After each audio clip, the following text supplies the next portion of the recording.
കഥയിലെ മുഴുവൻ കാര്യങ്ങളും സാങ്കല്പികമാണ്. കഥ പൂർണ്ണമായും വിനോദത്തിനു വേണ്ടി മാത്രമുള്ളതാണ്. ചാനൽ ഒരു വിധത്തിലുള്ള അന്ധവിശ്വാസത്തെയും പ്രോത്സാഹിപ്പിക്കുന്നില്ല. നായയുടെ ഇരുവശത്തേക്കും തള്ളി നിൽക്കുന്ന കണ്ണുകൾ അതിന് കുരയ്ക്കാൻ കഴിഞ്ഞില്ല. കഴുത്തിലമർന്നിരിക്കുന്ന ആ വലിയ കൈപ്പത്തി അതിനെ വായുവിൽ ഉയർത്തി നിർത്തിയിരിക്കുകയാണ്. നായ മുൻകാലുകൾ വായുവിൽ വെറുതെ അടിച്ചുകൊണ്ടിരുന്നു. താഴെ നിൽക്കുന്ന വൃദ്ധൻ യാതൊരു ഭാവവ്യത്യാസവുമില്ലാതെ അതിനെ നോക്കി നിന്നു. അയാൾ കൈത്തണ്ടയിലെ പേശികൾ ഒന്നുകൂടി മുറുക്കി. എല്ലുകൾ ഒടിയുന്ന ചെറിയ ശബ്ദം കേട്ടു. നായയുടെ ശരീരം പെട്ടെന്ന് താഴേക്ക് തൂങ്ങി. അത് നിശ്ചലമായി. അയാൾ ആ ജീവിയെ താഴെ മണ്ണിലേക്കിട്ടു. പിന്നെ തിരിഞ്ഞു നടന്നു. മുകൾ നിലയിലെ ജനലിലൂടെ ധനേഷ് അത് കാണുന്നുണ്ടായിരുന്നു. അതൊരു കോവിഡ് കാലമായിരുന്നു. നാട്ടിലെ ജീവിതം ധനേഷിനും അടുത്തിരുന്നു. പഠനം കഴിഞ്ഞു. ജോലിയൊന്നുമായില്ല. ബന്ധുക്കളുടെ ചോദ്യങ്ങൾ സഹിക്കാൻ കഴിയുന്നതിലും അപ്പുറമായിരുന്നു. എവിടെ പോയാലും ഒരേ ചോദ്യം, ജോലിയൊന്നും ആയില്ലേ മോനെ? അവൻ പരമാവധി ആളുകളെ ഒഴിവാക്കി നടന്നു. പലപ്പോഴും മുറിയിൽ തന്നെ അടച്ചിരുന്നു. ഓൺലൈൻ വഴി പല കമ്പനികൾക്കും അപേക്ഷ അയച്ചു. ഒടുവിൽ ഒരു കമ്പനിയിൽ നിന്നും മറുപടി വന്നു. പാലക്കാട് ജില്ലയിലെ വടവന്നൂർ എന്ന ഗ്രാമത്തിലാണ് കമ്പനി. അഡ്മിനിസ്ട്രേഷൻ വിഭാഗത്തിലാണ് ജോലി. മോശമില്ലാത്ത ശമ്പളമുണ്ട്. നാട്ടിൽ നിന്നും മാറി നിൽക്കാൻ അവനൊരു കാരണം വേണമായിരുന്നു. ജോലി കിട്ടിയ സ്ഥിതിക്ക് അടുത്ത ചോദ്യം വരും, കല്യാണമൊന്നുമായില്ലേ മോനെ? ആ ശല്യം ഒഴിവാക്കാൻ ദൂരെ ഒരു നാട്ടിൽ നിൽക്കുന്നത് തന്നെയാണ് നല്ലത്. പരിചയമില്ലാത്ത നാടാകുമ്പോൾ ആരും ഒന്നും ചോദിക്കാൻ വരില്ല. അവൻ സാധനങ്ങളെല്ലാം പാക്ക് ചെയ്തു. പാലക്കാട്ടേക്ക് ബസ് കയറി. ബസ്സിൽ ആളുകൾ കുറവാണ്. എല്ലാവരും മാസ്ക് ധരിച്ചിട്ടുണ്ട്. ആരും ആരോടും സംസാരിക്കുന്നില്ല. ഒരു പ്രത്യേകതരം നിശബ്ദത. പാലക്കാട് ബസ് സ്റ്റാൻഡിൽ അവൻ ഇറങ്ങി. അവിടെ നിന്നും വടവന്നൂർ എന്ന ബോർഡ് വെച്ച ഒരു ബസ്സിൽ കയറി. 6 മണിക്കൂർ കഴിഞ്ഞപ്പോൾ ബസ് വടവന്നൂർ സെൻട്രലിലെത്തി. അവൻ ബസ്സിൽ നിന്നും പുറത്തിറങ്ങി. ചെറിയൊരു കവല, കുറച്ച് കടകൾ മാത്രം. റോഡിൽ വാഹനങ്ങൾ കുറവാണ്. കമ്പനിയിൽ റിപ്പോർട്ട് ചെയ്യാൻ ഇനിയും 2 ദിവസമുണ്ട്. ആദ്യം താമസിക്കാൻ ഒരിടം കണ്ടെത്തണം. അവൻ നടന്നു. അല്പം മുന്നോട്ട് പോയപ്പോൾ ഒരു വലിയ കെട്ടിടം കണ്ടു. New city lodge. അവൻ അവിടേക്ക് നടന്നു. റിസപ്ഷനിൽ പ്രായമായ ഒരാൾ ഇരിപ്പുണ്ടായിരുന്നു. ഒരു മുറി വേണമെന്ന് അവൻ പറഞ്ഞു. അയാൾ ID പ്രൂഫ് ചോദിച്ചു. ധനേഷ് തൻ്റെ ആധാർ കാർഡ് നൽകി. അയാൾ അത് നോക്കി വിവരങ്ങൾ ഒരു ബുക്കിലേക്ക് പകർത്തി. ശേഷം ഒരു താക്കോൽ ധനേഷിന് നേരെ നീട്ടി. 2ാം നിലയിൽ വലതുവശത്തെ അവസാനത്തെ മുറി. അയാൾ പറഞ്ഞു. ധനേഷ് ബാഗുമെടുത്ത് പടികൾ കയറി. മുറി തുറന്നു. ഒരു ചെറിയ മുറി. ഒരു കട്ടിൽ, ഒരു മേശ, ഒരു പ്ലാസ്റ്റിക് കസേര. ജനാലകളെല്ലാം അടച്ചിട്ടിരിക്കുകയാണ്. അവൻ ജനലകൾ തുറന്നിട്ടു. പുറത്തു വലിയ മരങ്ങൾ കാണാം. അവൻ ബാഗ് മേശപ്പുറത്ത് വെച്ചു. എന്നിട്ട് നേരെ കട്ടിലിലേക്ക് വീണു. യാത്രയുടെ ക്ഷീണം കാരണം പെട്ടെന്ന് തന്നെ ഉറങ്ങിപ്പോയി. പിറ്റേന്ന് രാവിലെയാണ് അവൻ ഉണർന്നത്. താഴെ ഒരു ഹോട്ടലിൽ പോയി ഭക്ഷണം കഴിച്ചു. വാടകയ്ക്കൊരു വീട് അന്വേഷിക്കണം. ലോഡ്ജിലെ വാടക താങ്ങാൻ കഴിയുന്നതിലും കൂടുതലാണ്. അവൻ കവലയിലേക്ക് നടന്നു. അവിടെ കണ്ട ചിലരോട് അടുത്ത് എവിടെയെങ്കിലും വാടകയ്ക്ക് വീട് കിട്ടുമോ എന്ന് അവൻ അന്വേഷിച്ചു. നാട്ടുകാർ ചില വീടുകൾ അവന് പറഞ്ഞു കൊടുത്തു. അവൻ അവിടെയെല്ലാം ചെന്ന് അന്വേഷിച്ചു. പക്ഷേ ബാച്ചിലർ ആയതുകൊണ്ട് ആരും അവന് വീട് വാടകയ്ക്ക് നൽകിയില്ല. അവൻ നിരാശനായി മുറിയിലേക്ക് മടങ്ങി. പിറ്റേന്ന് അവൻ കമ്പനിയിൽ പോയി ജോലിയിൽ പ്രവേശിച്ചു. കമ്പനി ഒരു പഴയ കെട്ടിടത്തിലാണ് പ്രവർത്തിക്കുന്നത്. അവിടെയും കോവിഡ് നിയന്ത്രണങ്ങളുണ്ട്. അകലം പാലിച്ചാണ് എല്ലാവരും ഇരിക്കുന്നത്. ആദ്യത്തെ ദിവസം കാര്യമായി ഒന്നും ചെയ്യാനുണ്ടായിരുന്നില്ല. വൈകുന്നേരം 5 മണിക്ക് ജോലി കഴിഞ്ഞു. അവൻ വീണ്ടും വീടന്വേഷിച്ചിറങ്ങി. തുടർച്ചയായ 5 ദിവസങ്ങൾ. അവൻ ജോലിക്ക് പോകും, തിരികെ വരും, വീടന്വേഷിക്കും. പക്ഷേ ആരും വീട് നൽകാൻ തയ്യാറായില്ല. കയ്യിലെ പണം ലോഡ്ജിൽ വാടക കൊടുത്ത് തീർന്നുകൊണ്ടിരുന്നു. അവനാകെ അസ്വസ്ഥനായി. ശനിയാഴ്ച അവധി ദിവസമായിരുന്നു. വൈകുന്നേരം അവൻ മുറിയിൽ നിന്നും പുറത്തിറങ്ങി. പരിചയമില്ലാത്ത വഴികളിലൂടെ നടക്കാൻ തീരുമാനിച്ചു. കവലയിൽ നിന്നും ഇടത്തേക്ക് പോകുന്ന ഒരു ടാർ റോഡിലൂടെ അവൻ നടന്നു. ഇരുവശത്തും വലിയ മരങ്ങൾ നിൽക്കുന്നുണ്ട്. വെയിൽ ചാഞ്ഞു തുടങ്ങിയിരിക്കുന്നു. കുറച്ചു ദൂരം ചെന്നപ്പോൾ ടാർ റോഡ് അവസാനിച്ചു. പിന്നീട് അതൊരു മൺപാതയായി മാറി. അവൻ ആ മൺപാതയിലൂടെ മുന്നോട്ട് നടന്നു. പ്രദേശം തികച്ചും വിജനമാണ്. വീടുകളൊന്നും തന്നെ കാണാനില്ല. വഴിയുടെ ഇരുവശത്തും വലിയ മുൾവേലികൾ കെട്ടിത്തിരിച്ചിട്ടുണ്ട്. വേലിക്കപ്പുറം വലിയ പറമ്പുകളാണ്. തെങ്ങും കവുങ്ങും നിറഞ്ഞ പറമ്പുകൾ. ഒരാൾക്ക് മാത്രം നടക്കാൻ പാകത്തിൽ വീതിയെ വഴിക്കുള്ളൂ. വെളിച്ചം കുറഞ്ഞുകൊണ്ടിരുന്നു. ഇനിയും മുന്നോട്ടു പോകുന്നതിൽ കാര്യമില്ല എന്നവന് തോന്നി. അവൻ തിരികെ നടക്കാൻ തീരുമാനിച്ചു. അപ്പോഴാണ് അവനത് കണ്ടത്. ആ മൺപാതയിൽ നിന്നും വലതുവശത്തേക്ക് മറ്റൊരു ചെറിയ ഇടവഴി പോകുന്നു. ആ വഴിയുടെ തുടക്കത്തിൽ വലിയൊരു കരിങ്കൽ തൂണ് നിൽപ്പുണ്ട്. അവൻ ആ വഴിക്കരികിലേക്ക് ചെന്നു. അതൊരു നീണ്ട ഇടവഴിയാണ്. അതിൻ്റെ അറ്റത്ത് ഒരു വീടുണ്ടായിരുന്നു. മരങ്ങൾക്കിടയിലൂടെ വീടിൻ്റെ മേൽക്കൂര അവ്യക്തമായി കാണാം. അവൻ അവിടെ നിന്നു. നേരം ഇരുട്ടി തുടങ്ങിയിരിക്കുന്നു. തിരികെ പോകണോ എന്ന് അവൻ ചിന്തിച്ചു. അപ്പോഴാണ് ആ വീടിൻ്റെ ഉമ്മറത്ത് ഒരാൾ നിൽക്കുന്നത് അവൻ കണ്ടത്. ദൂരെ നിന്നായതുകൊണ്ട് രൂപം വ്യക്തമല്ല. അവിടെ ആളുണ്ട്. ഒരുപക്ഷെ വീട് വാടകയ്ക്ക് കിട്ടിയാലോ? അവൻ ആ ഇടവഴിയിലൂടെ മുന്നോട്ട് നടന്നു. വളരെ പഴയൊരു വീടായിരുന്നു അത്. 2 നിലകളുള്ള പഴയ തറവാട് പോലത്തെ വീട്. താഴത്തെ നില കരിങ്കല്ലുകൊണ്ടാണ് പണിതിരിക്കുന്നത്. മുകളിലെ നില പൂർണ്ണമായും തടിയിലാണ്. വീടിന് ചുറ്റും വലിയ മുറ്റമുണ്ട്. മുറ്റത്ത് കരിയിലകൾ വീണ് കിടക്കുന്നുണ്ട്. അവൻ മുറ്റത്തേക്ക് കയറി. ഉമ്മറത്തൊരു പ്രായമായ മനുഷ്യൻ നിൽപ്പുണ്ടായിരുന്നു. നല്ല ഉയരം, മെലിഞ്ഞ പ്രകൃതം. അയാളൊരു വെള്ളമുണ്ടാണ് ഉടുത്തിരുന്നത്. മേൽക്കുപ്പായമൊന്നുമില്ല. അയാളുടെ തലമുടി പൂർണ്ണമായും നരച്ചിരുന്നു. അയാൾ ധനേഷിനെ തന്നെ നോക്കി നിന്നു. എന്താ? അയാൾ ചോദിച്ചു. വളരെ പരുക്കനായ ശബ്ദം. ഞാനിവിടെ ടൗണിലൊരു കമ്പനിയിൽ ജോലിക്ക് വന്നതാണ്. വാടകയ്ക്ക് ഒരു വീട് അന്വേഷിച്ചിറങ്ങിയതാ, ധനേഷ് പറഞ്ഞു. അയാൾ ധനേഷിനെ അടിമുടി നോക്കി. ഒറ്റയ്ക്കാണോ? അയാൾ ചോദിച്ചു. അതെ, ഒറ്റയ്ക്കാണ്. അയാൾ കുറച്ചു നേരം ഒന്നും മിണ്ടാതെ മുറ്റത്തെ മരങ്ങളിലേക്ക് നോക്കി നിന്നു. ധനേഷ് മറുപടിക്കായി കാത്തുനിന്നു. മുകൾ നില ഒഴിവുണ്ട്, അയാൾ പറഞ്ഞു. ധനേഷ് ആശ്വാസത്തോടെ ഒന്ന് നെടുവീർപ്പിട്ടു. വാടക എത്രയാകും? അവൻ ചോദിച്ചു. അയാൾ വളരെ ചെറിയൊരു തുക പറഞ്ഞു. ലോഡ്ജിലെ വാടകയുടെ പകുതി പോലും വരില്ല അത്. ധനേഷ് അത്ഭുതപ്പെട്ടു. അഡ്വാൻസ് വല്ലതും? വേണ്ട, മാസം തികയുമ്പോൾ വാടക തന്നാൽ മതി, അയാൾ പറഞ്ഞു. ധനേഷിന് സന്തോഷം അടക്കാനായില്ല. ഇത്രയും കുറഞ്ഞ വാടകയ്ക്കൊരു വീട് കിട്ടുമെന്ന് അവൻ കരുതിയതേയില്ല. എൻ്റെ പേര് രാഘവൻ നായർ, അയാൾ സ്വയം പരിചയപ്പെടുത്തി. മക്കൾ 2 പേരും വിദേശത്താണ്. ഭാര്യ മരിച്ചിട്ട് വർഷങ്ങളായി. ഞാൻ ഈ താഴത്തെ നിലയിലാണ് താമസം. മുകളിലത്തെ നില നിനക്കെടുക്കാം. പുറത്തുകൂടി പടികളുണ്ട്. ധനേഷ് വീടിൻ്റെ വശത്തേക്ക് നോക്കി. അവിടെ മുകളിലേക്ക് കയറാൻ പാകത്തിൽ തടിയിൽ തീർത്ത പടികളുണ്ട്. ഞാൻ നാളെ തന്നെ ഇങ്ങോട്ട് മാറാം, ധനേഷ് പറഞ്ഞു. അയാൾ തലയാട്ടി. ധനേഷ് തിരികെ നടന്നു. ഇടവഴി കടന്ന് മൺപാതയിലെത്തിയപ്പോൾ അവനൊന്നുകൂടി തിരിഞ്ഞു നോക്കി. രാഘവൻ നായർ അതേ നിൽപ്പ് തന്നെയായിരുന്നു. പിറ്റേന്ന് രാവിലെ തന്നെ ധനേഷ് ലോഡ്ജ് വെക്കേറ്റ് ചെയ്തു. ബാഗുമായി അവൻ ആ വീടിന് മുന്നിലെത്തി. രാഘവൻ നായർ ഉമ്മറത്തെ കസാരയിൽ ഇരിപ്പുണ്ടായിരുന്നു. ധനേഷിനെ കണ്ടപ്പോൾ അയാൾ എഴുന്നേറ്റു. മുകളിലേക്ക് കയറിക്കോളൂ, മുറി തുറന്നിട്ടുണ്ട്, അയാൾ പറഞ്ഞു. ധനേഷ് വശത്തെ തടിപ്പടികൾ കയറി മുകളിലെത്തി. മുകൾ നില പൂർണ്ണമായും തടിയിലാണ് നിർമ്മിച്ചിരിക്കുന്നത്. പടികൾ കയറുമ്പോൾ തടികൾ ചെറിയൊരു ശബ്ദമുണ്ടാകുന്നുണ്ടായിരുന്നു. മുകളിൽ വിശാലമായ ഒരു വരാന്തയുണ്ട്.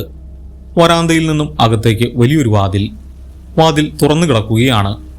അവൻ അകത്തേക്ക് കയറി. വലിയൊരു മുറിയാണ് ആദ്യം. അവിടെ പഴയൊരു തടിക്കട്ടിൽ കിടപ്പുണ്ട്. മൂലയിൽ വലിയൊരു അലമാര. തറയിലും ചുവരുകളിലുമെല്ലാം തടി പാകിയിരിക്കുന്നു. ജനലുകൾ തുറന്നിട്ടപ്പോൾ മുറിയിലേക്ക് വെളിച്ചം വീണു. മുറിക്ക് വലതുവശത്തായി മറ്റൊരു ചെറിയ മുറിയുണ്ട്. അതൊരു അടുക്കളയാണ്. ചെറിയൊരു സിങ്കും സ്ലാബും അവിടെയുണ്ട്. അതിനോട് ചേർന്നാണ് ബാത്റൂം. ഒരു ബാച്ചിലറിന് താമസിക്കാൻ ഇതിലും നല്ലൊരു സ്ഥലം വേറെ കിട്ടില്ല. അവൻ സാധനങ്ങളെല്ലാം അവിടെ വെച്ചു. മുറി അടിച്ചു വൃത്തിയാക്കി. ഉച്ചയ്ക്ക് ടൗണിൽ പോയി കുറച്ച് പാത്രങ്ങളും പലചരക്ക് സാധനങ്ങളും വാങ്ങി. വൈകുന്നേരം അവൻ വരാന്തയിൽ വന്നിരുന്നു.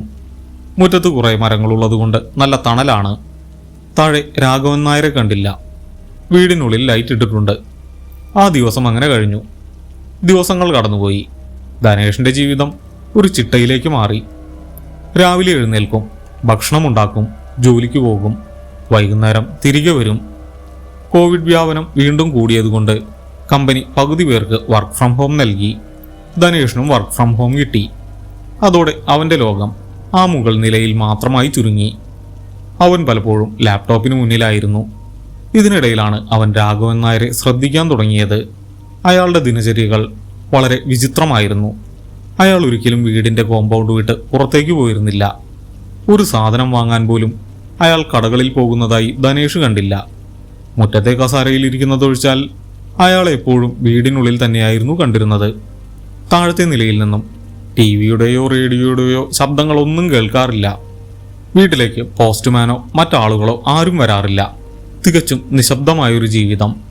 ചില രാത്രികളിൽ താഴെ നിന്നും ചെറിയ കാൽച്ചുവടുകളുടെ ശബ്ദം കേൾക്കാറുണ്ടായിരുന്നു. ജനലിലൂടെ നോക്കിയാൽ ഇരുട്ടിൽ അയാൾ മുറ്റത്ത് അങ്ങോട്ടും ഇങ്ങോട്ടും നടക്കുന്നത് കാണാം. രാത്രി ഏറെ വൈകിയും ആ നടത്തം തുടരും. ധനേഷ് അതൊന്നും കാര്യമാക്കിയില്ല. പ്രായമായ ആളുകൾക്ക് ഉറക്കം കുറവായിരിക്കുമെന്ന് അവൻ കരുതി. ഒരാഴ്ച കൂടി കഴിഞ്ഞു. ഒരു ബുധനാഴ്ച. അന്ന് രാത്രി ധനേഷിന് തീരെ ഉറക്കം വന്നില്ല. സമയം പുലർച്ചെ 1 മണി കഴിഞ്ഞിരുന്നു. അവൻ ഫോണും എടുത്ത് വരാന്തയിലേക്ക് വന്നു. മുറ്റത്തിരുട്ടാണ്. താഴത്തെ നിലയിൽ ലൈറ്റുകളൊന്നും ഇട്ടിട്ടില്ല. അവൻ വരാന്തയിലെ തടിക്കൈവരിയിൽ ചാരി നിന്നു. അപ്പോഴാണ് ഗേറ്റിന് പുറത്ത് ഒരു ചെറിയ അനക്കം അവൻ കണ്ടത്. ഒരു തെരുവുനായ. അതുമല്ലേ ഗേറ്റിനടിയിലൂടെ മുറ്റത്തേക്ക് കയറി. അത് ചുറ്റും മണപ്പിച്ചുകൊണ്ട് നടന്നു. പെട്ടെന്നാണ് വീടിന്റെ വലതുവശത്തു നിന്നും രാഘവൻ നായർ നടന്നു വന്നത്. ഇരുട്ടിൽ നിന്നാണ് അയാൾ വന്നത്. അയാളെ കണ്ടതും നായ കുരയ്ക്കാൻ തുടങ്ങി. അയാൾ നിൽക്കുന്നിടത്ത് തന്നെ നിന്നു. നായ അയാളെ നോക്കി കുരച്ചുകൊണ്ട് കുറച്ചുകൂടി മുന്നോട്ട് വന്നു. അയാൾ പെട്ടെന്ന് മുന്നോട്ട് കുതിച്ചു. അതും വളരെ വേഗത്തിൽ. ഒരു വൃദ്ധനായ മനുഷ്യന് അത്ര വേഗത്തിൽ ഓടാൻ കഴിയുമെന്ന് ധനേഷ് കരുതിയിരുന്നില്ല. അയാൾ ഒറ്റക്കുതിപ്പിന് ആ നായയുടെ അരികിലെത്തി.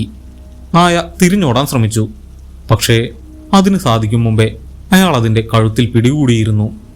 ധനേഷ് ശ്വാസം അടക്കി പിടിച്ചു നിന്നു. അയാൾ ആ വലിയ നായയെ ഒരു കൈകൊണ്ട് വായുവിൽ ഉയർത്തി. അത് അയാളുടെ കൈകളിൽ കിടന്നു കുതറി. മുൻകാലുകൾ വായുവിൽ വെറുതെ അടിച്ചുകൊണ്ടിരുന്നു.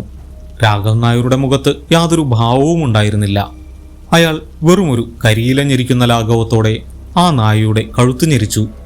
എല്ലുകൾ പൊട്ടുന്ന ശബ്ദം മുകളിലെ വരാന്തയിൽ വരെ കേൾക്കാമായിരുന്നു. നായ പെട്ടെന്ന് നിശ്ചലമായി. അയാൾ ആ ജീവിയെ താഴെ മുറ്റത്തേക്കിട്ടു. എന്നിട്ട് യാതൊന്നും സംഭവിക്കാത്തതുപോലെ തിരിഞ്ഞ് വീടിനുള്ളിലേക്ക് കയറിപ്പോയി. ധനേഷ് അവിടെ തന്നെ തറഞ്ഞു നിന്നു.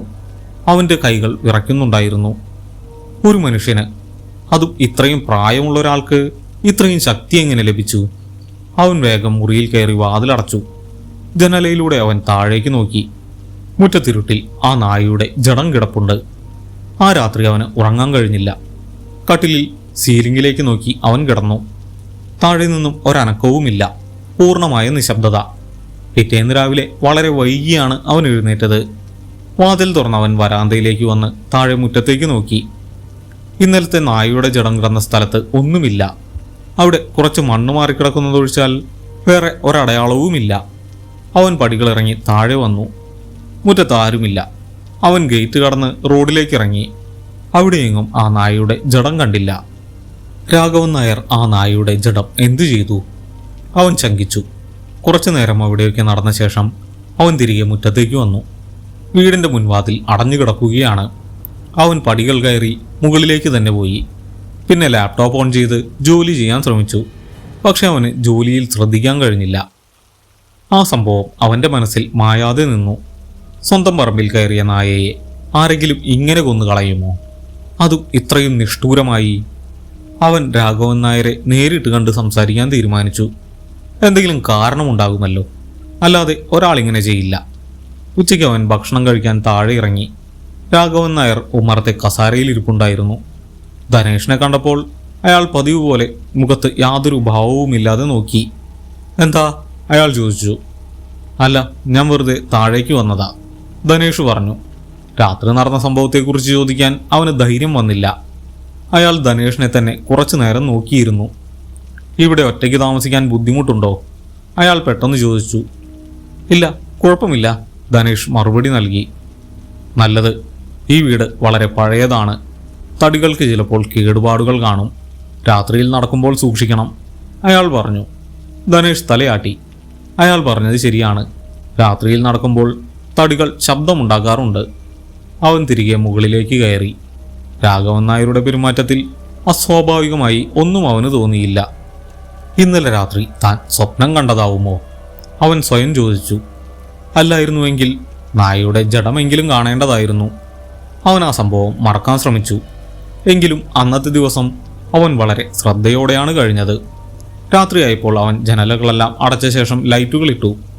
താഴെ നിന്നും എന്തെങ്കിലും ശബ്ദം കേൾക്കുന്നുണ്ടോ എന്ന് അവൻ കാതോർത്തു. പക്ഷെ വീട് പൂർണ്ണമായും നിശബ്ദമായിരുന്നു. പുറത്ത് കാറ്റ് വീശുന്നുണ്ടായിരുന്നു. മരച്ചിലകൾ തമ്മിലുരയുന്ന ശബ്ദം കേൾക്കാം. അവൻ കട്ടിലിൽ കിടന്നു. എപ്പോഴും അവൻ ഉറങ്ങിപ്പോയി. പിറ്റേന്ന് ഞായറാഴ്ചയായിരുന്നു, അവധി ദിനം. കോവിഡ് നിയന്ത്രണങ്ങൾ കർശനമാണ്. അതുകൊണ്ട് എങ്ങോട്ടും പോകാൻ കഴിയില്ല. വേറെ ഒന്നും ചെയ്യാനില്ലാത്തതുകൊണ്ട് വളരെ വൈകിയാണ് അവൻ എഴുന്നേറ്റത്. ഭക്ഷണം ഉണ്ടാക്കി കഴിച്ചപ്പോഴേക്കും സമയം ഉച്ച കഴിഞ്ഞിരുന്നു. വെറുതെ ഇരിക്കാൻ മടുപ്പ് തോന്നി. അവൻ ഫോണിലെ ചില വീഡിയോകൾ കണ്ടു. എന്നിട്ടും സമയം പോകുന്നില്ല. അവൻ മുറിയിൽ നിന്നും പുറത്തിറങ്ങി വരാന്തയിൽ പോയി കുറച്ചു നേരം നിന്നു. താഴെ രാഘവൻ നായരെ കാണാനില്ല. വീടിന്റെ മുൻവാതിൽ അടഞ്ഞു കിടക്കുന്നു. അവൻ തിരികെ മുറിയിൽ കയറി. ആ മുകൾ നിലയിൽ അവൻ നിൽക്കുന്ന മുറിയും അടുക്കളയും മാത്രമേ അവൻ ഉപയോഗിക്കാറുള്ളൂ. ബാക്കിയുള്ള ഭാഗത്തേക്ക് അവൻ ഇതുവരെ പോയിട്ടില്ല. അവിടെ മുഴുവൻ തടിപ്പാളികൾ കൊണ്ടുള്ള ചുവരുകളാണ്. അവൻ ആ മുകൾ നില മുഴുവൻ ഒന്ന് കാണാൻ തീരുമാനിച്ചു. അവൻ നിൽക്കുന്ന മുറിയുടെ ഇടതുവശത്തായി ഒരു ചെറിയ ഇടനാഴിയുണ്ട്. അവിടേക്ക് കാര്യമായി വെളിച്ചമെത്തുന്നില്ല. അവൻ ഇടനാഴിയിലൂടെ നടന്നു. തറയിലെ തടികൾ അവൻ്റെ കാൽച്ചുവടുകൾക്ക് താഴെ ശബ്ദമുണ്ടാക്കി. ഇടനാഴിയുടെ വശങ്ങളിലായി ചെറിയ ജനലുകളുണ്ടെങ്കിലും അവയെല്ലാം അടച്ചിട്ടിരിക്കുകയാണ്. അവൻ മുന്നോട്ട് നടന്നു. ഇടനാഴി അവസാനിക്കുന്നത് ഒരു മരവാതിലിലാണ്. വളരെ പഴയൊരു വാതിൽ. അതിൽ കൊത്തുപണികൾ ചെയ്തിട്ടുണ്ട്. വാതിൽ പൂട്ടിയിട്ടില്ല, വെറുതെ ചാരിയിരിക്കുകയാണ്. അവൻ ആ വാതിലിനു മുന്നിൽ നിന്നു. അത് തുറക്കണോ എന്ന് അവൻ ചിന്തിച്ചു. വാടകയ്ക്ക് നൽകിയ ഭാഗമല്ലേ, നോക്കുന്നതിൽ തെറ്റില്ല എന്ന് അവന് തോന്നി. അവൻ വാതിലിൻ്റെ പിടിയിൽ പിടിച്ച് മെല്ലെ ഒന്ന് തള്ളി. വാതിൽ ഒരു ശബ്ദത്തോടെ തുറന്നു. അകത്ത് നല്ല ഇരുട്ടായിരുന്നു. അവൻ ഫോണിലെ ഫ്ലാഷ് ലൈറ്റ് ഓൺ ചെയ്തു. അതൊരു വലിയ ഹാളാണ്. അവിടെ ഫർണിച്ചറുകളൊന്നുമില്ല. തറയിൽ കുറച്ച് പൊടി കിടപ്പുണ്ട്. അവൻ അകത്തേക്ക് കയറി. ഫ്ലാഷ് ലൈറ്റ് ചുവരുകളിലേക്ക് അടിച്ചു. ആ ചുവരുകൾ മുഴുവൻ ചിത്രങ്ങളായിരുന്നു. പഴയ ബ്ലാക്ക് ആൻഡ് വൈറ്റ് ഫോട്ടോകൾ. അവ തടി ഫ്രെയിമുകളിൽ ഭംഗിയായി വെച്ചിരിക്കുന്നു. അവൻ ഓരോ ഫോട്ടോയുടെയും അടുത്തേക്ക് നടന്നു. ആ തറവാട്ടിലെ പഴയ കാരണവന്മാരുടെ ചിത്രങ്ങളായിരുന്നു അവ. ഒട്ടുമിക്ക ഫോട്ടോകളും വളരെ പ്രായമായ ആളുകളുടേതാണ്. അവരുടെ വേഷവിധാനങ്ങൾ പഴയ കാലത്തെ ഓർമ്മപ്പെടുത്തുന്നതായിരുന്നു. ഓരോ ഫോട്ടോകൾക്ക് താഴെയും അവരുടെ പേരും ജന്മവർഷവും മരിച്ച വർഷവും എഴുതി വച്ചിട്ടുണ്ട്. കേശവൻ നായർ 1850, 1945. മാധവൻ നായർ 1902, 1970. അങ്ങനെ കുറേ ഫോട്ടോകൾ. അവൻ കൗതുകത്തോടെ ആ ഫോട്ടോകൾ നോക്കി നടന്നു. ഒരു കുടുംബത്തിൻ്റെ മുഴുവൻ ചരിത്രവും ആ ചുവരുകളിലുണ്ട്. അവൻ ആ ഹാളിൻ്റെ അവസാനത്തെ ചുവരിലെത്തി.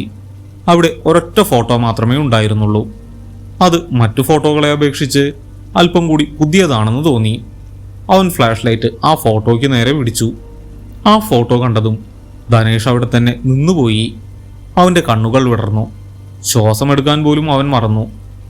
ആ ഫോട്ടോയിലിരിക്കുന്നത് രാഘവൻ നായരായിരുന്നു. താഴെ താമസിക്കുന്ന, അവന് വാടകയ്ക്ക് വീട് നൽകിയ അതേ രാഘവൻ നായർ.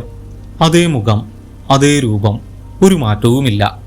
അവൻ ആ ഫോട്ടോയ്ക്ക് താഴെ എഴുതിയിരിക്കുന്ന വരികളിലേക്ക് നോക്കി. രാഘവൻ നായർ 1942, 2010. ധനേഷ് ആ അക്കങ്ങൾ ഒന്നുകൂടി വായിച്ചു. 2010. അവൻ ഫോൺ താഴ്ത്തി. ഇപ്പോൾ അവൻ നിൽക്കുന്നത് 2021-ലാണ്. 11 വർഷങ്ങൾക്ക് മുമ്പ് മരിച്ച ഒരാളുടെ ഫോട്ടോ. അതും താഴെ താമസിക്കുന്ന അതേ ആളുടെ രൂപം. ഇനി അച്ഛനോ വലിയച്ഛനോ ആവുമോ? പക്ഷേ രൂപത്തിൽ ഇത്രയും സാമ്യമുണ്ടാകുമോ? മാത്രമല്ല പേര് രാഘവൻ നായർ എന്ന് തന്നെയാണ്. അവൻ ഒന്നുകൂടി ആ ഫോട്ടോയിലേക്ക് നോക്കി. ഇല്ല, യാതൊരു സംശയവുമില്ല, അത് താഴെയുള്ള രാഘവൻ നായർ തന്നെയാണ്. അവൻ്റെ കാലുകൾ വിറയ്ക്കാൻ തുടങ്ങി. അവൻ പെട്ടെന്ന് പുറകോട്ട് മാറി. തിരിഞ്ഞു നടക്കാൻ ഒരുങ്ങിയതും അവൻ ആരുടെയോ ദേഹത്ത് ചെന്നിടിച്ചു. ഫോണിലെ വെളിച്ചം ആ രൂപത്തിന് നേരെ തിരിഞ്ഞു. രാഘവൻ നായർ. അയാൾ ധനേഷിനെ തന്നെ നോക്കി നിൽക്കുകയാണ്. അയാളുടെ മുഖത്ത് എപ്പോഴത്തെയും പോലെ യാതൊരു ഭാവവുമില്ല. ധനേഷിനൊന്നും പറയാൻ കഴിഞ്ഞില്ല. അവൻ ഭയന്ന് പുറകോട്ട് മാറി. അയാൾ അവന് നേരെ കൈകൾ നീട്ടി. വളരെ പരുക്കനായ ആ വലിയ കൈപ്പത്തികൾ ധനേഷിന്റെ കഴുത്തിലേക്ക് നീണ്ടുവന്നു. ധനേഷ് കുതറി മാറാൻ ശ്രമിച്ചു. പക്ഷേ അയാളുടെ കൈകൾ അവൻ്റെ കഴുത്തിൽ അമർന്നിരുന്നു. അസാധാരണമായ ശക്തിയോടെ അയാൾ അവനെ കഴുത്തിൽ പിടിച്ചുയർത്തി. ധനേഷിന്റെ കാലുകൾ തറയിൽ നിന്നും ഉയർന്നു. അവൻ വായുവിൽ കിടന്ന് കൈകാലുകളിട്ട് പിടഞ്ഞു. ശ്വാസം കിട്ടാതെ അവൻ്റെ കണ്ണുകൾ പുറത്തേക്ക് തള്ളി. അയാൾ അവനെ നോക്കി നിന്നു. അയാളുടെ കൈത്തണ്ടയിലെ പേശികൾ ഒന്നുകൂടി മുറുകി. ധനേഷിന്റെ കഴുത്തിലെ അസ്ഥികൾ ഞെരിഞ്ഞമർന്നു. കടുത്ത വേദന. കാഴ്ച മങ്ങാൻ തുടങ്ങി. ബോധം മറയുന്നതിന് തൊട്ടു മുമ്പ് അവൻ ആ ഫോട്ടോയിലേക്ക് ഒന്നുകൂടി നോക്കി. 2010. കഴുത്തിലെ പിടി പെട്ടെന്ന് അയഞ്ഞു. ധനേഷ് താഴെ തറയിലേക്ക് മുഖമടിച്ചു വീണു. വായുവിനായി അവൻ വാ വിളർന്നു. അവൻ തുടർച്ചയായി ചുമച്ചു. തൊണ്ടയ്ക്കുള്ളിൽ സൂചി കുത്തിക്കയറുന്ന വേദന. അവൻ തറയിൽ കിടന്ന് തിരിഞ്ഞു നോക്കി. ഫോൺ തറയിൽ കിടപ്പുണ്ട്. അതിൻ്റെ വെളിച്ചം ചുവരിലേക്കാണ് അടിക്കുന്നത്. ആ വെളിച്ചത്തിൽ അവൻ നോക്കി. അവിടെ ആരുമില്ല. രാഘവൻ നായർ അപ്രത്യക്ഷനായിരിക്കുന്നു. ഫോട്ടോ വെച്ച ചുമരുകൾ മാത്രം കാണാം. അവൻ എങ്ങനെയോ എഴുന്നേറ്റു. തിരിഞ്ഞു നോക്കാതെ വാതിൽക്കലേക്ക് നടന്നു. വാതിൽ വലിച്ചടച്ച് തൻ്റെ മുറിയിലേക്ക് ഓടി. മുറിയിൽ കയറി വാതിലിൻ്റെ കുറ്റിയിട്ടു.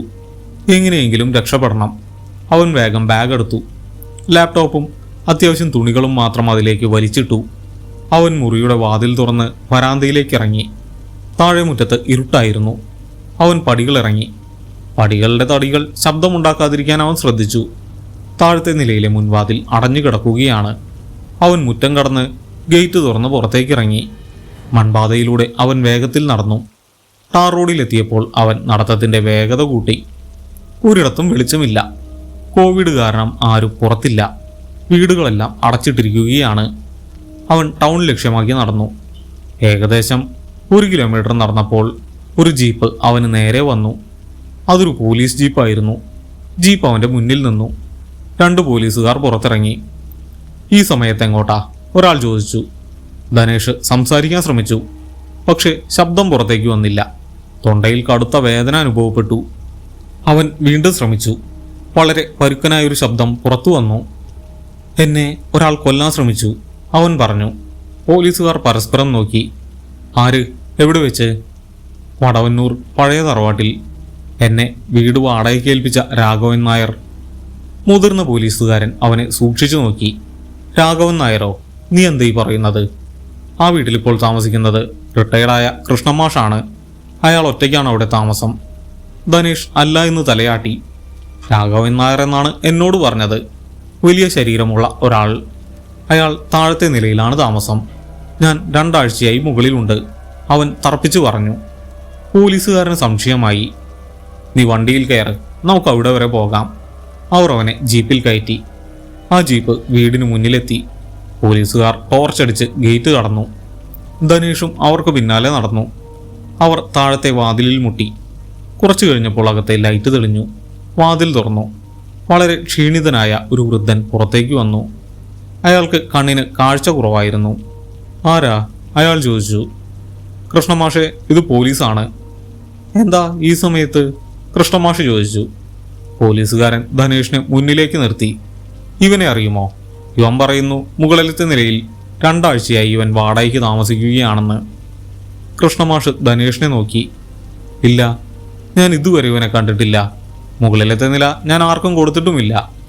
അവിടെ മുഴുവൻ പഴയ സാധനങ്ങളാണ്. ധനേഷിന് അത് വിശ്വസിക്കാൻ കഴിഞ്ഞില്ല. ഞാൻ കുറച്ചു മുമ്പ് വരെ മുകളിൽ നിന്നാണ് ഇറങ്ങി വന്നത്, ധനേഷ് പറഞ്ഞു. കൃഷ്ണമാഷ് ഇല്ല എന്ന് തലയാട്ടി. നമുക്ക് മുകളിലൊന്ന് നോക്കാം, പോലീസുകാരൻ പറഞ്ഞു. അവർ വീടിൻ്റെ വശത്തേക്ക് നടന്നു. പടികൾ തുടങ്ങുന്നിടത്തെത്തിയപ്പോൾ ധനേഷ് ഞെട്ടി നിന്നു. ആ പടികളുടെ താഴെ വലിയൊരു ഇരുമ്പ് ഗ്രില്ലുണ്ട്. അതിൽ വലിയൊരു പൂട്ടിട്ടിട്ടുണ്ട്. മാഷേ, ഇതിൻ്റെ താക്കോൽ എവിടെയാ? പോലീസുകാരൻ ചോദിച്ചു. കൃഷ്ണമാഷ് അകത്തുപോയി താക്കോൽ കൊണ്ടുവന്നു. അയാൾ ആ പൂട്ട് തുറന്നു.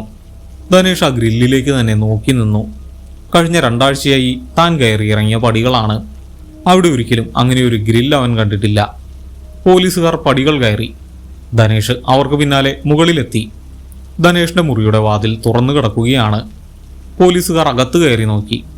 അവിടെ കട്ടിലിൽ ധനേഷിന്റെ പാത്രങ്ങളും കുറച്ച് സാധനങ്ങളും ഇരിപ്പുണ്ട്. മുറിയിൽ മുഴുവൻ പൊടിയാണ്. കൃഷ്ണമാഷ് അത്ഭുതത്തോടെ ആ സാധനങ്ങളിലേക്ക് നോക്കി. നീ എങ്ങനെ ഇവിടെ കയറി? കൃഷ്ണമാഷ് ചോദിച്ചു. ധനേഷിന് ഉത്തരം പറയാൻ കഴിഞ്ഞില്ല. താഴെ ഗ്രില്ലുള്ള കാര്യം തന്നെ അവൻ അറിയില്ല. അവൻ തിരിഞ്ഞ് ഇടനാഴിയിലേക്ക് നോക്കി. എന്നെ ആക്രമിച്ചത് അവിടെ വെച്ചാണ്. ധനേഷ് ഫോട്ടോകൾ വെച്ചിരിക്കുന്ന ഹാളിലേക്ക് വിരൽ ചൂണ്ടി. പോലീസുകാരൻ ആ ഹാളിന്റെ വാതിൽ തുറന്ന് ടോർച്ചടിച്ചു നോക്കി. ചൂരുകളിൽ മുഴുവൻ ഫോട്ടോകൾ. അവസാനത്തെ ഫോട്ടോ, ധനേഷ് പറഞ്ഞു. പോലീസുകാരൻ ആ ഫോട്ടോയിലേക്ക് വെളിച്ചമടിച്ചു. കൃഷ്ണമാഷും അവിടേക്ക് നോക്കി. അത് ഈ വീടിന്റെ പഴയ ഉടമസ്ഥനാണ്, രാഘവൻ നായർ. 2010 അയാൾ മരിച്ചു. ആ കഴുക്കോലിൽ തൂങ്ങി മരിച്ചതാണ്. കൃഷ്ണൻ മുകളിലേക്ക് വിരൽ ചൂണ്ടിക്കൊണ്ട് പറഞ്ഞു. ധനേഷ് ആ ഫോട്ടോയിലേക്ക് നോക്കി. താൻ ദിവസവും താഴെ കണ്ടിരുന്ന അതേ ആൾ. അയാൾക്കൊരു മാറ്റവുമില്ല. ധനേഷിന്റെ ശരീരം വിറയ്ക്കാൻ തുടങ്ങി. താൻ ഇത്രയും ദിവസം ജീവിച്ചത് ഒരു മനുഷ്യനൊപ്പമല്ല. താഴെ താമസിക്കുന്ന കൃഷ്ണൻ മാഷ് അവനെ കണ്ടിട്ടുമില്ല. അവൻ കൃഷ്ണൻ മാഷിനെയും കണ്ടിട്ടില്ല. ഒരേ വീട്ടിൽ രണ്ട് വ്യത്യസ്ത ലോകങ്ങൾ. അവൻ ആ മരിച്ച മനുഷ്യനോടൊപ്പമാണ് കഴിഞ്ഞ 2 ആഴ്ച ജീവിച്ചത്. പോലീസുകാരൻ ധനേഷിന്റെ കഴുത്തിലേക്ക് ടോർച്ചടിച്ചു. എന്റെ കഴുത്തിൽ പിടിച്ചു എന്നല്ലേ പറഞ്ഞത്? അവിടെ ഒരു പാടുമില്ലല്ലോ. ധനേഷ് കൈകൊണ്ട് കഴുത്തിൽ തൊട്ടുനോക്കി. തൊണ്ടയ്ക്കുള്ളിൽ കടുത്ത വേദനയുണ്ട്. ഞെരുങ്ങിയതിന്റെ എല്ലാ ബുദ്ധിമുട്ടുകളും അവനുണ്ട്. പക്ഷേ പുറത്ത് യാതൊരു പാടുകളുമില്ല. നഖം കൊണ്ടതുപോലുമില്ല. പോലീസുകാർക്ക് അവനെ വിശ്വാസം വന്നില്ല. അവനെന്തോ കഥകളുണ്ടാക്കുകയാണെന്ന് അവർ കരുതി. നീ ബാക്കി സാധനങ്ങൾ കൂടിയെടുത്ത് താഴേക്ക് വാ. ഈ രാത്രി ഇനി ഇവിടെ നിൽക്കണ്ട, പോലീസ് പറഞ്ഞു. ധനേഷ് മുറിയിലുണ്ടായിരുന്ന ബാക്കി സാധനങ്ങൾ കൂടി ബാഗിലാക്കി. അവൻ താഴേക്കിറങ്ങി. പോലീസുകാർ ഗ്രില്ലടച്ചു പൂട്ടി. താക്കോൽ കൃഷ്ണൻ മാഷിനെ ഏൽപ്പിച്ചു. അവർ വീണ്ടും ജീപ്പിൽ കയറി. പോലീസുകാർ അവനെ ടൗണിലെ ലോഡ്ജിന് മുന്നിൽ ഇറക്കി. അതേ പഴയ ന്യൂ സിറ്റി ലോഡ്ജ്. അവിടെ റിസപ്ഷനിൽ ആരും ഉണ്ടായിരുന്നില്ല. പോലീസുകാർ റിസപ്ഷനിസ്റ്റിനെ വിളിച്ചുണർത്തി അവനൊരു മുറി ഏർപ്പാടാക്കി കൊടുത്തു. ഇത്തവണ 3-ാം നിലയിലാണ് മുറി കിട്ടിയത്. ധനേഷ് മുറിയിൽ കയറിയ ശേഷം വാതിലടച്ചു. ബാഗ് മേശപ്പുറത്ത് വെച്ചു. അവൻ കട്ടിലിരുന്നു. സമയം പുലർച്ചെ 3 മണി കഴിഞ്ഞിരുന്നു. അവൻ ഉറങ്ങാൻ കഴിഞ്ഞില്ല. തൊണ്ടയിലെ വേദന കൂടുകയാണ്. അവൻ കുപ്പിയിൽ നിന്നും കുറച്ച് വെള്ളം കുടിക്കാൻ ശ്രമിച്ചു. വെള്ളം ഇറക്കാൻ കഴിയുന്നില്ല. അവൻ എഴുന്നേറ്റ് ജനൽക്കരികിലേക്ക് ചെന്ന് പുറത്തേക്ക് നോക്കി. ഒരു തെരുവുവിളക്ക് കത്തുന്നുണ്ട്. അതുമാത്രമാണ് ഏക വെളിച്ചം. ഒരിടത്തും ഒരൊറ്റ മനുഷ്യജീവി പോലുമില്ല. അവൻ തിരികെ വന്ന് ലാപ്ടോപ്പ് തുറന്നു. കമ്പനിയിലേക്ക് ഒരു മെയിൽ അയക്കണം. താൻ നാട്ടിലേക്ക് മടങ്ങുകയാണെന്നറിയിക്കണം. ഇനി ഒരു ദിവസം പോലും ഈ നാട്ടിൽ നിൽക്കാൻ കഴിയില്ല. അവൻ മെയിൽ ടൈപ്പ് ചെയ്യാൻ തുടങ്ങി. പെട്ടെന്ന് ലോഡ്ജിലെ കറണ്ട് പോയി. മുറിയിൽ ഇരുട്ട് നിറഞ്ഞു. ലാപ്ടോപ്പിന്റെ സ്ക്രീനിൽ നിന്നുള്ള വെളിച്ചം അവന്റെ മുഖത്തടിച്ചു. അവൻ ടൈപ്പ് ചെയ്യുന്നത് നിർത്തി. ലോഡ്ജ് മുഴുവൻ നിശബ്ദമാണ്. അപ്പോഴാണ് പുറത്തു വരാന്തയിൽ നിന്നും അവൻ ആ ശബ്ദം കേട്ടത്. ഒരു കാൽച്ചുവട്. വളരെ ഭാരമുള്ള ഒരു കാലടി ശബ്ദം. ധനേഷ് നിശ്ചലനായിരുന്നു. ആ ശബ്ദം വീണ്ടും കേട്ടു. അതവന്റെ മുറിക്ക് നേരെ നടന്നു വരികയാണ്. വടവന്നൂരിലെ വീടിന്റെ മുറ്റത്ത് രാത്രികളിൽ കേട്ടിരുന്ന അതേ കാൽച്ചുവടുകൾ. ധനേഷ് പതുക്കെ ലാപ്ടോപ്പ് അടച്ചു. മുറി പൂർണ്ണമായും ഇരുട്ടിലായി. ആ കാൽച്ചുവടുകൾ അവന്റെ മുറിയുടെ വാതിൽക്കൽ വന്നു നിന്നു. പിന്നീട് യാതൊരു ശബ്ദവുമില്ല. അവൻ കട്ടിലിൽ നിന്നും എഴുന്നേറ്റ് പതുക്കെ വാതിലിന് നേരെ നടന്നു. വാതിലിന്റെ വിടവിലൂടെ അവൻ പുറത്തേക്ക് നോക്കാൻ ശ്രമിച്ചു. പുറത്തും ഇരുട്ടാണ്. അപ്പോഴാണ് അത് സംഭവിച്ചത്. വാതിലിന്റെ പിടി പതുക്കെ താഴേക്ക് തിരിഞ്ഞു. വാതിൽ അകത്തുനിന്ന് പൂട്ടിയിരിക്കുകയാണ്. പുറത്തു നിൽക്കുന്ന ആൾ അത് തുറക്കാൻ ശ്രമിക്കുകയാണ്. ധനേഷ് പുറകോട്ട് മാറി. പെട്ടെന്ന് വാതിലിൽ വലിയൊരു പ്രഹരമേറ്റു. വാതിലിന്റെ പാളികൾ വിറച്ചു. വീണ്ടും അതേ പ്രഹരം. ഇത്തവണ വാതിലിന്റെ തടി പൊട്ടുന്ന ശബ്ദം അവൻ കേട്ടു. വാതിലിൽ വീണ്ടും വലിയൊരു പ്രഹരമേറ്റു. തടിപ്പലകകൾ വലിയൊരു ശബ്ദത്തോടെ പിളർന്നു. വാതിലിന്റെ നടുവിലായി വലിയൊരു വിടവ് രൂപപ്പെട്ടു. ധനേഷ് മുറിയുടെ ഏറ്റവും പിന്നിലേക്ക് മാറി നിന്നു. അവന്റെ നെഞ്ചിടിപ്പ് കൂടി. തകർന്ന വാതിലിന്റെ വിടവിലൂടെ ഒരു കൈപ്പത്തി അകത്തേക്ക് വന്നു. വാതിലിന്റെ ഉൾവശത്തെ കുറ്റിയിൽ അത് പിടിച്ചു. വളരെ അനായാസം ആ കുറ്റി അത് താഴേക്ക് വലിച്ചു. വാതിൽ പൂർണ്ണമായും തുറക്കപ്പെട്ടു. മുറിയിലെ ഇരുട്ടിലേക്ക് ഒരാൾ നടന്നു കയറി. പുറത്തെ വഴിവിളക്കിന്റെ മങ്ങിയ വെളിച്ചത്തിൽ ആ രൂപം വ്യക്തമായിരുന്നു. രാഘവൻ നായർ. ആ തറവാടിന്റെ ഉമ്മറത്ത് വെച്ച് കണ്ട അതേ വേഷം. ഒരു മാറ്റവുമില്ല. അയാൾ ധനേഷിന് നേരെ നടക്കാൻ തുടങ്ങി. വളരെ ശാന്തമായ നടത്തം. ധനേഷ് ചുറ്റും നോക്കി. രക്ഷപ്പെടാൻ യാതൊരു വഴിയുമില്ല. മേശപ്പുറത്തിരുന്ന പ്ലാസ്റ്റിക് കസേര അവൻ എടുത്തു. എന്നിട്ട് സർവശക്തിയും എടുത്ത് അയാളുടെ നേരെ വലിച്ചെറിഞ്ഞു. കസേര അയാളുടെ നെഞ്ചിൽ ചെന്നിടിച്ച് താഴെ വീണു. അയാൾക്കൊരു കുലുക്കവും ഉണ്ടായില്ല. അയാളുടെ നടത്തത്തിന്റെ വേഗത കുറഞ്ഞതുമില്ല. ധനേഷ് ജനലക്കരികിലേക്ക് നീങ്ങി. അതിലൂടെ പുറത്തേക്ക് കടക്കാൻ കഴിയില്ല. രാഘവൻ നായർ അവന് തൊട്ടരികിലെത്തി. ആ വലിയ കൈപ്പത്തികൾ വീണ്ടും അവന്റെ കഴുത്തിന് നേരെ നീണ്ടുവന്നു. മേശപ്പുറത്ത് താൻ പാക്ക് ചെയ്തു വെച്ചിരുന്ന ലാപ്ടോപ്പിന്റെ ബാഗ് ധനേഷ് പെട്ടെന്ന് കയ്യിലെടുത്തു. തന്റെ സർവ്വശക്തിയും എടുത്ത് അവൻ ആ ഭാരമുള്ള ബാഗ് രാഘവൻ നായരുടെ മുഖത്തേക്ക് ആഞ്ഞു വീശി. അപ്രതീക്ഷിതമായ ആ പ്രഹരത്തിൽ രാഘവൻ നായർ ഒന്നു നിന്നു. അയാളുടെ നീണ്ടുവന്ന കൈകൾ ഒരു നിമിഷം മുഖത്തേക്ക് പോയി. അവനായൊരൊറ്റ നിമിഷം മാത്രം മതിയായിരുന്നു. അവൻ പെട്ടെന്ന് താഴേക്ക് കുനിഞ്ഞ് അയാളുടെ വശത്തുകൂടി വെട്ടിച്ച് പൊളിഞ്ഞ വാതിലിലൂടെ പുറത്തേക്ക് കുതിച്ചു. വരാന്തയിലെ ഇരുട്ടിലേക്ക് അവൻ വീണു. നിമിഷ നേരം കൊണ്ട് എഴുന്നേറ്റ് നിന്ന് തിരിഞ്ഞു നോക്കാതെ ഇരുട്ടിൽ തപ്പിത്തടഞ്ഞ് അവൻ കോണിപ്പടികൾക്കരികിലേക്ക് താഴേക്ക് ഓടാൻ തുടങ്ങി. 3-ാം നിലയിൽ നിന്നും 2-ാം നിലയിലേക്ക് എത്തി. അവിടെ എങ്ങും ആരുമില്ലായിരുന്നു. ലോഡ്ജ് മുഴുവൻ ഇരുട്ടിലാണ്. പുറത്തു നിന്നുള്ള വെളിച്ചം മാത്രമാണ് ഏക ആശ്രയം. അവൻ വീണ്ടും താഴേക്ക് ഓടി. ഓരോ പടികളും വളരെ വേഗത്തിൽ ചാടിയിറങ്ങി. താഴെ ഗ്രൗണ്ട് ഫ്ലോറിലെത്തിയപ്പോൾ അവൻ നേരെ റിസപ്ഷനിലേക്ക് നോക്കി. അവിടെ ഒരു എമർജൻസി ലൈറ്റ് കത്തുന്നുണ്ട്. റിസപ്ഷനിസ്റ്റ് ഇരിക്കുന്ന കസേരയ്ക്ക് നേരെയാണ് ആ വെളിച്ചം വീഴുന്നത്. അവൻ അവിടേക്ക് ഓടിച്ചെന്നു. ചേട്ടാ, ഷട്ടർ തുറക്ക്, അവൻ വിളിച്ചു പറഞ്ഞു.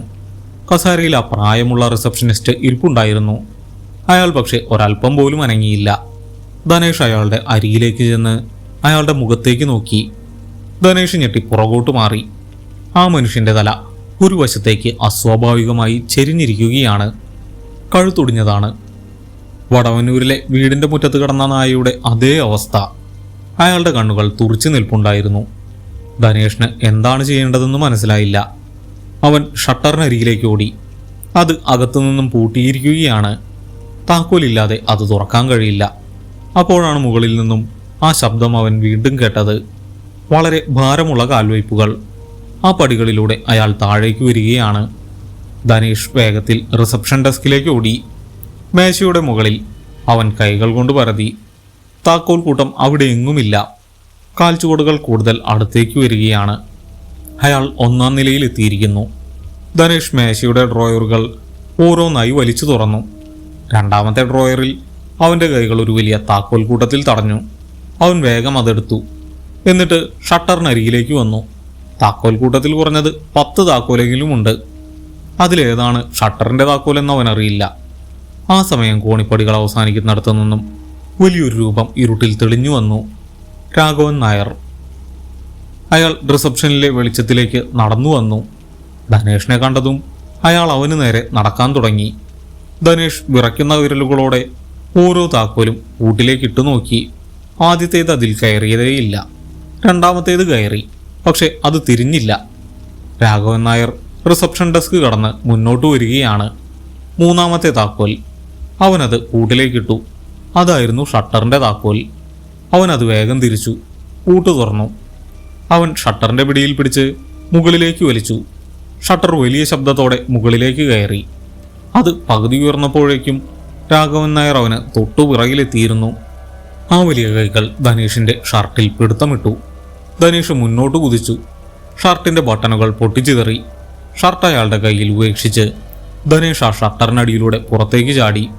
തിരിഞ്ഞു നോക്കാതെ സർവ്വശക്തിയും എടുത്ത് അവൻ ഓടി. തെരുവിളക്കുകൾ പ്രകാശിക്കുന്നുണ്ട്. ചുറ്റും കടകൾ അടഞ്ഞു കിടക്കുന്നു. റോഡിൽ ഒരു വാഹനം പോലുമില്ല.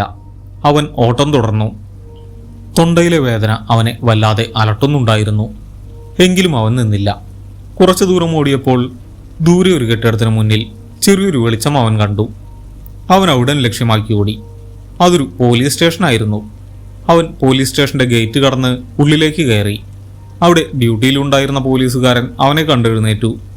ധനേഷ് സ്റ്റേഷന്റെ വരാന്തയിൽ തളർന്നു വീണു. അവന് ശ്വാസമെടുക്കാൻ ബുദ്ധിമുട്ടുണ്ടായിരുന്നു. പോലീസ് ഉദ്യോഗസ്ഥർ ഓടി വന്ന് അവനെ പിടിച്ചെഴുന്നേൽപ്പിച്ചു. അവർ അവന് കുടിക്കാൻ വെള്ളം നൽകി. അവൻ ബുദ്ധിമുട്ടി വെള്ളം കുടിച്ചു. അവൻ കുറച്ചു നേരം അവിടെ തന്നെ ഇരുന്നു. അവനെ ടൗണിൽ ഇറക്കിവിട്ട അതേ പോലീസുകാർ അവിടെ ഉണ്ടായിരുന്നു. അവർ അവനെ തിരിച്ചറിഞ്ഞു. നീ എന്താ ഈ കോലത്തിൽ? എന്താ അവിടെ സംഭവിച്ചത്? അവർ ചോദിച്ചു. ധനേഷ് നടന്ന കാര്യങ്ങൾ മുഴുവൻ അവരോട് പറഞ്ഞു. റിസപ്ഷനിസ്റ്റ് കൊല്ലപ്പെട്ട കാര്യം കേട്ടപ്പോൾ അവർ ഞെട്ടി. അവർ ഉടനെ വയർലെസ് വഴി കൺട്രോൾ റൂമിലേക്ക് വിവരം നൽകി. കുറച്ച് പോലീസുകാർ ജീപ്പിൽ ലോഡ്ജിലേക്ക് പുറപ്പെട്ടു. ധനേഷിനെ അവർ സ്റ്റേഷനിൽ തന്നെ ഇരുത്തി. 1 മണിക്കൂർ കഴിഞ്ഞപ്പോൾ ലോഡ്ജിലേക്ക് പോയ ജീപ്പ് തിരികെ വന്നു. ജീപ്പിൽ നിന്നും ഇറങ്ങിയ SI നേരെ ധനേഷിന്റെ അടുത്തേക്ക് വന്നു. ആ റിസപ്ഷനിസ്റ്റ് മരിച്ചു കിടക്കുകയാണ്. കഴുത്തൊടിഞ്ഞതാണ് മരണം, SI പറഞ്ഞു. നീ എന്തിനാ അയാളെ കൊന്നത്? SI ക്രോധത്തോടെ അവനോട് ചോദിച്ചു. ധനേഷ് അത്ഭുതത്തോടെ അദ്ദേഹത്തെ നോക്കി. ഞാൻ കൊന്നിട്ടില്ല സാർ, ഞാൻ പറഞ്ഞില്ലേ, രാഘവൻ നായരാണ് അയാളെ കൊന്നത്. എന്നെയും കൊല്ലാൻ വന്നതാ. ധനേഷ് കരച്ചിലിന്റെ വക്കിലെത്തി. എടോ, രാഘവൻ നായർ മരിച്ചിട്ട് 10 വർഷം കഴിഞ്ഞു. മരിച്ച മനുഷ്യൻ എങ്ങനെയാണ് ഒരാളെ കൊല്ലുന്നത്? അവിടെ ആ റിസപ്ഷനിസ്റ്റിനെ കൂടാതെ ആകെ ഉണ്ടായിരുന്നത് നീ മാത്രമാണ്. അപ്പോൾ നീ തന്നെയാണ് അയാളെ കൊന്നത്, SI ഉറപ്പിച്ചു പറഞ്ഞു. ധനേഷിന് എന്ത് മറുപടി പറയണമെന്നറിയില്ലായിരുന്നു. സത്യം പറഞ്ഞാൽ ആരും വിശ്വസിക്കാൻ പോകുന്നില്ല. ഒരു മരിച്ച മനുഷ്യൻ തിരികെ വന്ന് കൊലപാതകം നടത്തിയെന്ന് പറഞ്ഞാൽ കോടതി പോലും അംഗീകരിക്കില്ല. താനൊരു കൊലപാതക കേസിൽ കുടുങ്ങാൻ പോവുകയാണെന്ന് അവൻ ഉറപ്പായി. അവൻ തലയിൽ കൈവച്ചിരുന്നു. പുലർച്ചെയായപ്പോൾ സ്റ്റേഷനിൽ ആളുകൾ കൂടി തുടങ്ങി. ഉയർന്ന ഉദ്യോഗസ്ഥരെത്തി. ധനേഷിനെ അവർ ഒരു മുറിയിൽ അടച്ചു. അവനവിടെ തറയിലിരുന്നു. തൻ്റെ ജീവിതം അവസാനിച്ചു എന്ന് അവൻ കരുതി. ചെയ്യാത്ത കുറ്റത്തിനാണ് താൻ ശിക്ഷിക്കപ്പെടാൻ പോകുന്നത്, അതും ആരും വിശ്വസിക്കാത്ത ഒരു സത്യത്തിൻ്റെ പേരിൽ. ഉച്ചയ്ക്ക് 1 മണിയോടെ ആ മുറിയുടെ വാതിൽ തുറക്കപ്പെട്ടു. എസ് ഐ അവനെ പുറത്തേക്ക് വിളിച്ചു. അവൻ ഭയത്തോടെ പുറത്തേക്ക് വന്നു. എസ് ഐയുടെ മുഖത്ത് വല്ലാത്തൊരു ഭാവമായിരുന്നു. അത് ദേഷ്യമായിരുന്നില്ല, മറിച്ച് എന്തോ കണ്ടതിൻ്റെ അമ്പരപ്പായിരുന്നു. നീ പറഞ്ഞത് സത്യമാണ്, എസ് ഐ പറഞ്ഞു. ധനേഷ് ഒന്നും മനസ്സിലാവാതെ അദ്ദേഹത്തെ നോക്കി. ലോഡ്ജിലെ CCTV വർക്കിംഗ് ആയിരുന്നു. കറണ്ട് പോയെങ്കിലും ഇൻവെർട്ടർ ഉള്ളതുകൊണ്ട് ക്യാമറകളെല്ലാം പ്രവർത്തിക്കുന്നുണ്ടായിരുന്നു. അതിലെ ദൃശ്യങ്ങൾ ഞങ്ങൾ പരിശോധിച്ചു. എസ് ഐ അവനെ തൻ്റെ ക്യാബിനിലേക്ക് കൂട്ടിക്കൊണ്ടുപോയി. അവിടെ മേശപ്പുറത്ത് ഒരു ലാപ്ടോപ്പ് ഇരിപ്പുണ്ടായിരുന്നു. അതിൽ ലോഡ്ജിലെ CCTV ദൃശ്യങ്ങൾ ഓപ്പൺ ചെയ്തു വെച്ചിരിക്കുകയാണ്. എസ് ഐ അത് പ്ലേ ചെയ്തു. റിസപ്ഷനിലെ ക്യാമറയാണ്. ദൃശ്യത്തിൽ ആ പ്രായമുള്ള റിസപ്ഷനിസ്റ്റ് കസാരയിൽ ഇരിക്കുന്നുണ്ട്. പെട്ടെന്ന് ആ മനുഷ്യൻ വായുവിൽ ഉയർന്നു. ആരോ അയാളുടെ കഴുത്തിൽ പിടിച്ച് ഉയർത്തിയതുപോലെ. അടുത്ത നിമിഷം അയാളുടെ കഴുത്ത് ഒരു വശത്തേക്ക് ഒടിഞ്ഞു തൂങ്ങി. ആ ജീവനറ്റ ശരീരം താഴേക്ക് വീണു. എന്നാൽ കൊലയാളിയെ ക്യാമറയിൽ കാണാനില്ലായിരുന്നു. ആ ഭാഗം മാത്രം വല്ലാതെ മങ്ങിയിരുന്നു. കുറച്ചു കഴിഞ്ഞ് ധനേഷ് പടികളിറങ്ങി വരുന്നതും ഷട്ടർ തുറക്കാൻ ശ്രമിക്കുന്നതും പിന്നിൽ എന്തോ ഉള്ളതുപോലെ പേടിച്ചോടുന്നതും വീഡിയോയിൽ വ്യക്തമായിരുന്നു. എസ് ഐ ലാപ്ടോപ്പ് അടച്ചു. ഇതൊരു അസാധാരണ സംഭവമാണ്. കൊലയാളി ആരാണെന്ന് ദൃശ്യങ്ങളിൽ വ്യക്തമല്ല. അതൊരു പക്ഷെ ക്യാമറയുടെ തകരാറാകാം. എന്നാൽ ആ കൊലപാതകം നടക്കുമ്പോൾ നീ 3-ാം നിലയിലായിരുന്നു എന്ന് മറ്റ് ക്യാമറകൾ വഴി വ്യക്തമാണ്.